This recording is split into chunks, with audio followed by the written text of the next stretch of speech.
This video is an excerpt from Mike's broader October 2025 presentation titled Frankfurt, Tavistock, Marxism and the Beatles. It provides a quick overview of why the McCartney and Beatles conspiracy is important to understand. The description box below provides the link to the full presentation that further explores the conspiracy based on Mike's research. The replacement of Paul McCartney in late 1966 is important because when he was replaced by Billy Shears, very few people noticed. Yes, there was a segment of the fan base that looked at the Sgt. Pepper album cover and noticed something was off about McCartney. They noted that he looked different, but then again, so did all the other Beatles. Gone were the mop tops and suits.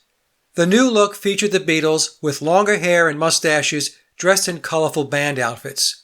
What the Controllers did was to change the entire look of the band so that Billy, now playing the role of McCartney, would not stand out. This included placing Billy within the intricate and colorful cover art of the album, which further diverted attention from him as the fan looked at the panacea of psychedelic visuals. Anyone questioning if the guy on the album cover was really Paul McCartney would eventually resolve their intrigue by thinking, who else could it be other than Paul McCartney? It has to be him. No one was thinking in terms of a conspiracy about Paul being replaced. As time passed, the doubters faded away, the questions subsided, and Billy successfully became Paul. This was a significant accomplishment by Tavistock and the band's handlers. They were able to replace one of the most well-known musicians and entertainers in the world with an imposter, and virtually no one noticed. The significance of this achievement from the perspective of the social engineers cannot be overstated. This was a crucial outcome.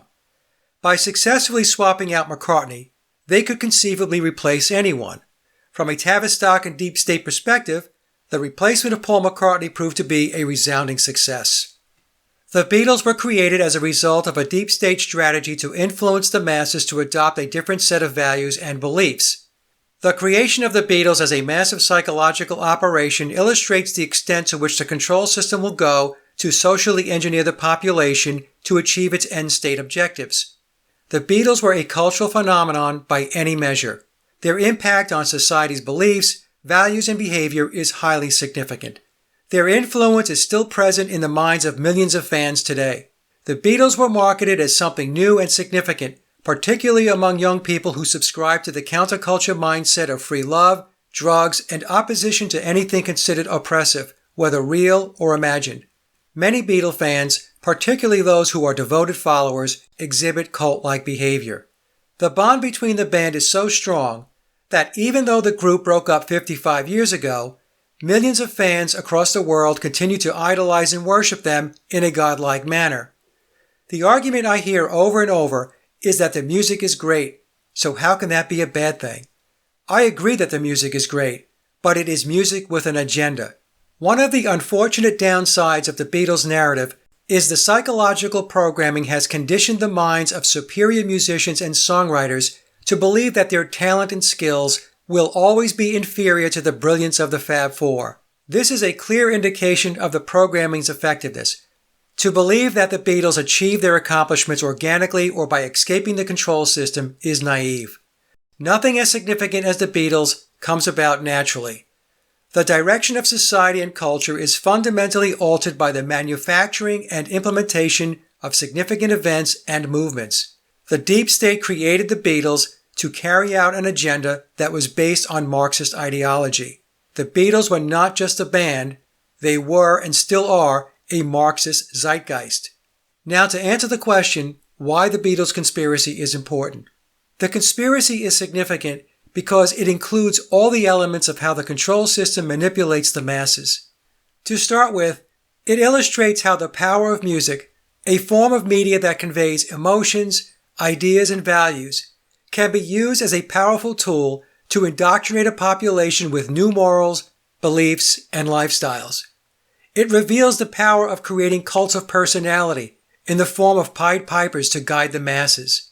It provides insight into the psychological techniques used in mass manipulation, as well as the ideologies and tactics of the controllers, which are based in Marxism. It helps us identify the people and groups who form the Deep State, such as the Frankfurt School in Tavistock, as well as the connections to aristocratic bloodlines and secret societies. It demonstrates how the principles of the occult and the theologies of the cult of Pan, the Lema, the Kabbalah, Luciferianism, and Satanism are woven into world events and movements. The Beatles conspiracy serves as a model for decoding other conspiracies since it encompasses many of the tools used to social engineer and brainwash. Understanding the players, motives, and mechanisms used by the deep state to manipulate our minds can help us decode and recognize other efforts by the control system to deceive and reshape humanity. Knowing who your enemy is and how they operate is essential for defeating them. Since 2016, when I began researching the Beatles' unofficial narrative, followers of my research have stated that this conspiracy was their red pill. The conspiracy broke down the wall of illusion and pulled back the curtain to expose the great odds working behind the scenes. It opened a door that made people aware that there are no sacred cows, and we should question everything that has been fed to us by this artificial construct known as pop culture. George Harrison said it well when he told us, "If you don't know where you're going, any road will take you there."